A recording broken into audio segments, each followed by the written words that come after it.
Hi, this is Sandra Mucha, painter of Playful Perspectives. Welcome to my art studio. Today's tutorial, we are painting a few cardinals and a forest, and I'm working with my this is a 22 round brush.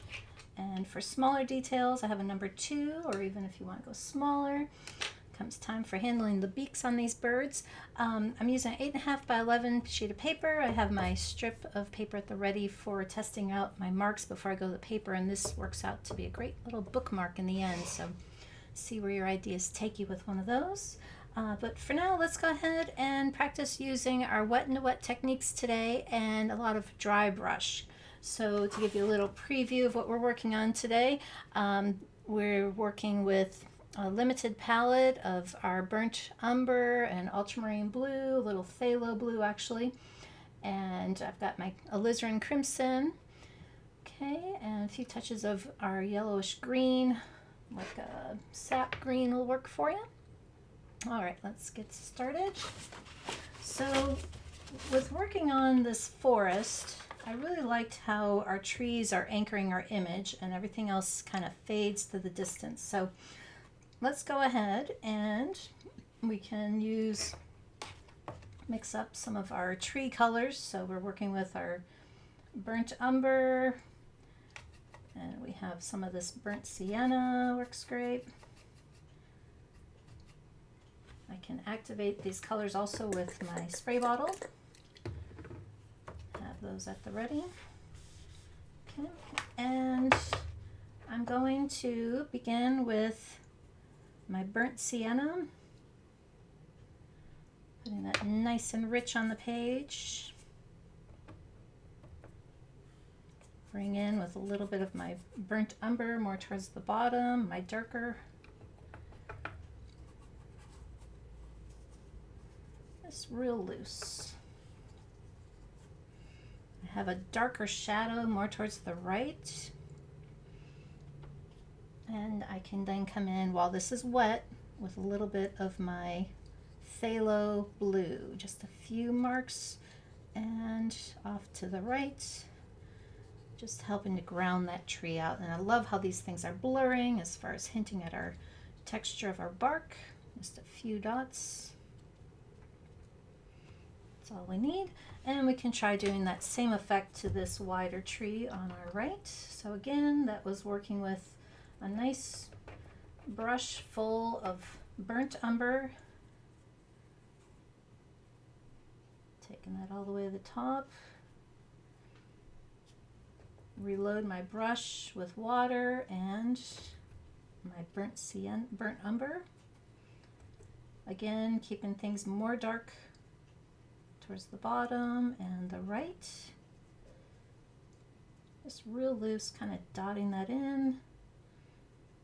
I love all these irregular things that are happening, lending to its natural appearance here. Okay, so now we can come in with our phthalo blue. Real delicate touches, working into this wet brown is all we need.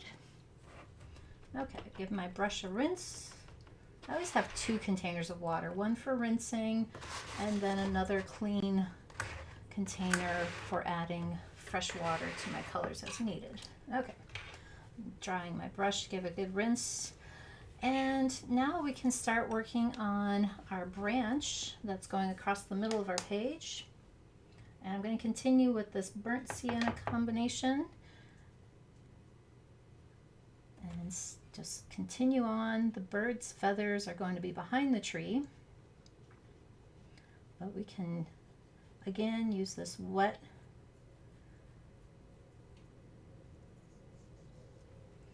little bit of our burnt umber towards the bottom of our branch.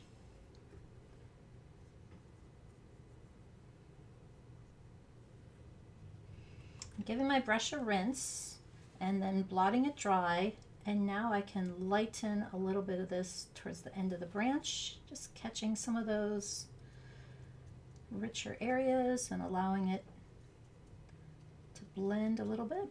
Come in with a touch of darker colors as it meets up with the tree here, and a little bit more of my phthalo blue.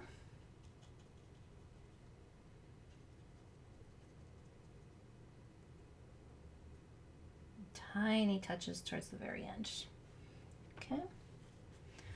All right, so next step, let's go ahead and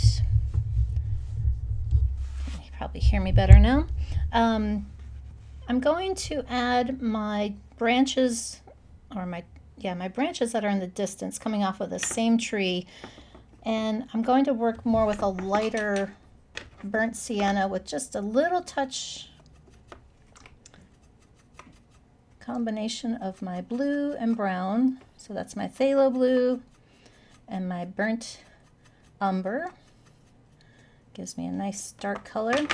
And I'm making sure that's watered down. I can test it out on my bookmark to see if that's the color I like. Yes. So now we can play around with a few branches that are hinting further in the distance.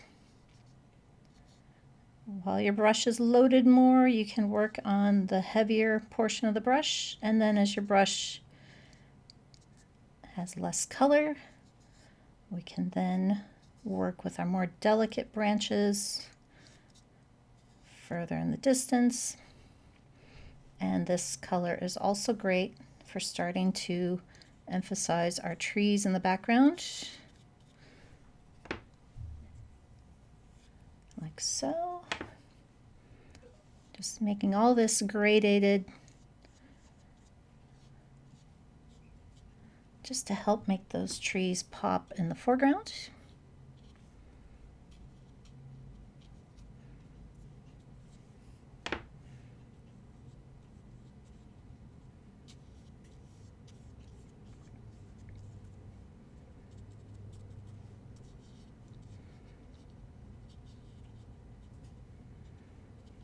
If your tree branch was still pretty juicy, you might want to use your blow dryer to help solidify that some more.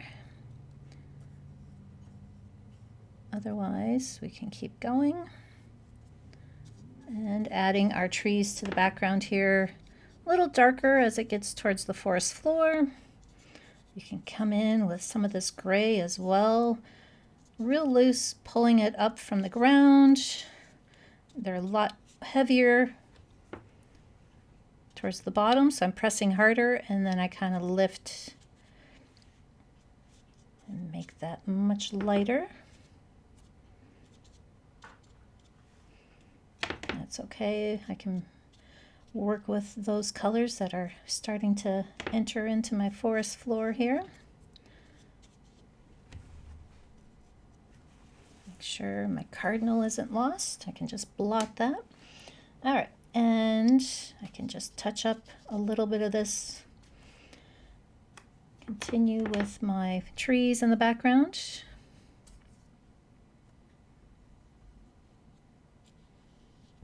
Again, if your brush is too juicy, you can just test it out on your bookmark. Keeping some of these trees really thin in the distance, just to emphasize the space that much more in today's composition.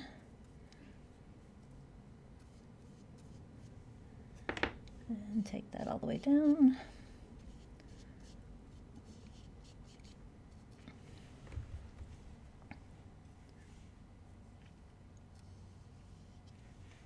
Great.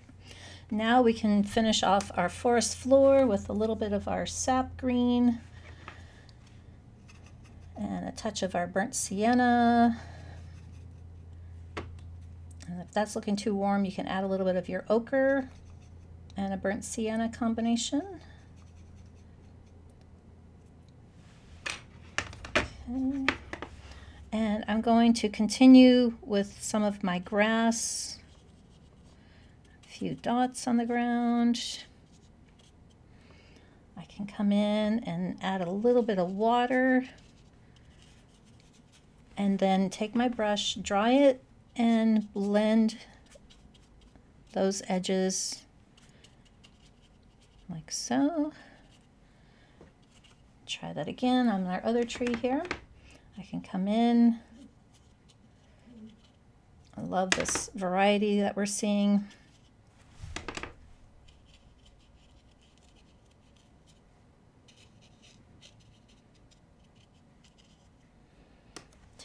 brush. Blotted my brush so I can come in and fade out some of these colors onto our forest floor. Okay, and I'm going to revisit my burnt umber and kind of curving, and as I get further in the back, they're a little tighter and smaller.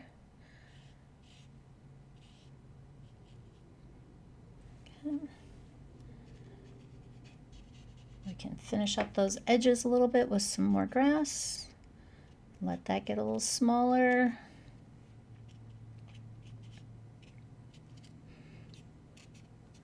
Just a few hints in the background's all you need. Okay, now we can add our cardinals. I'm going to use my alizarin crimson and just kind of an egg shape for the body. And then for the head, if you want to look closer at these birds, this first bird is like so. He has his tail behind the branch. Look on camera here. I've added the bird larger for you. And just pull that tail down. And a little tiny bit at the back of his head. That's starting to bleed, so I can just dry my brush, catch like so. You can use a wash if you're wanting to paint over in white if you have a color you really don't want on the page. But this is lifting just fine with me grabbing with my dry brush. So I'm blotting my brush on my rag. I'd put a little water down on the page, and now that's lifted. Okay, so our next bird, we can go ahead and if you're wanting to add a female bird, you can. I think I'm going to continue with this guy here and put him over here. So I really like how we're seeing his tail flare out to the side instead of pointing down. I've lost him a little bit here in the base of our forest floor.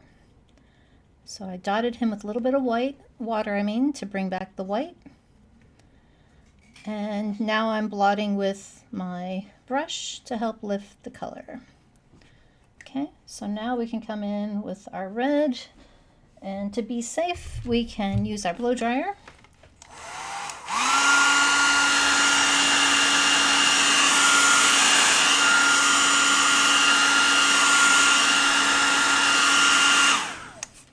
Okay, and that's all we need. Just making sure this red doesn't bleed when we have just edited our paper there. So I'm going to again do that egg-shaped body and the head. Looking at my picture there, we've got a little bit of beak and then it points backwards. And now we can take our tail feather like so. And we have one more bird we need to add, and I think I'm also going to go with red on this one. Very similar to this guy here.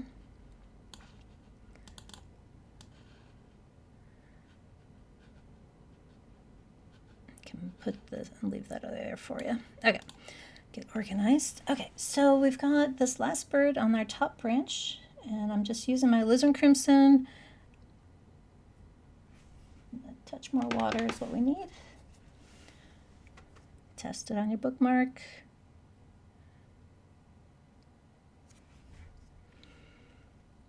And then just a hint of tail feathers peeking through. Very delicate touches.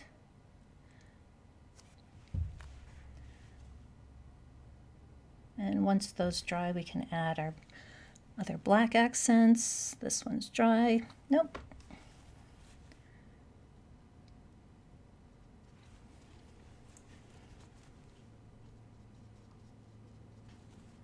Hopefully the paper's not too exhausted here. All right, we can use our blow dryer again.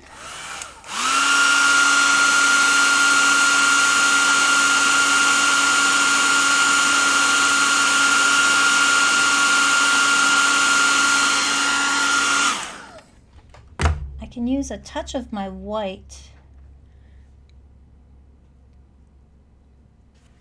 Help bring that back a little bit if you want.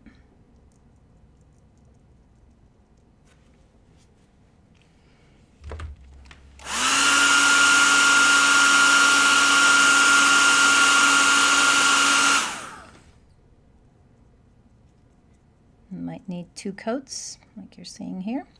Okay, back on track, and make sure that's dry.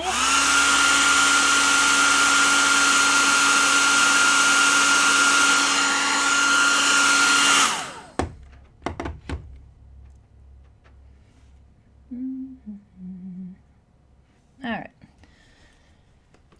There's how you edit something blurring on you and blurring again. All right, so I'm going to let that dry for sure and use a touch of my phthalo blue and burnt umber to get my black for the touches on my birds here.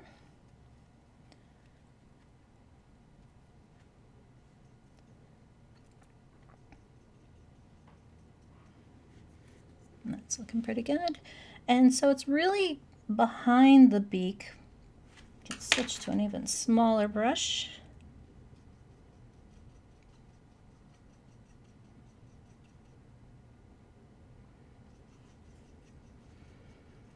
Mixing up the burnt umber and phthalo blue, and now we can just dot in behind that beak,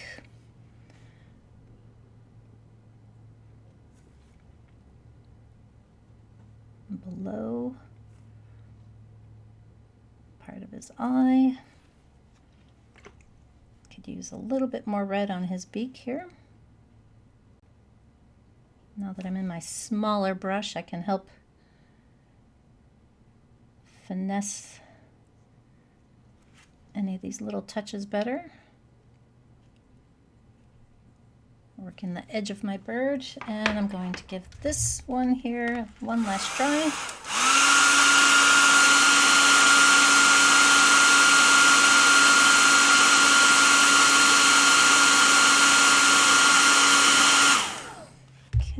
And now we can come in with our finishing touches of red we had at the top of the head and his beak.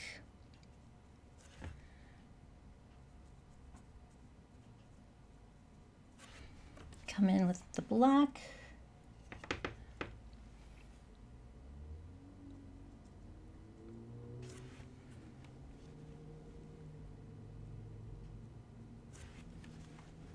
Can do a little black behind the branch, the shadow of the feathers.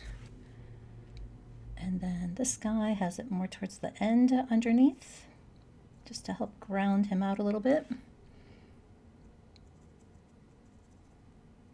Just recarving out that branch. Using my burnt umber to dot my forest floor a little bit. Bring out some of these blades of grass, again with the consistent light occurring on the right side, so keep your shadows to the left. Just staying in this area of my painting. I'm not going to go further back into the forest, but just accenting some of these things that are closer to us. A few pebbles on the trail.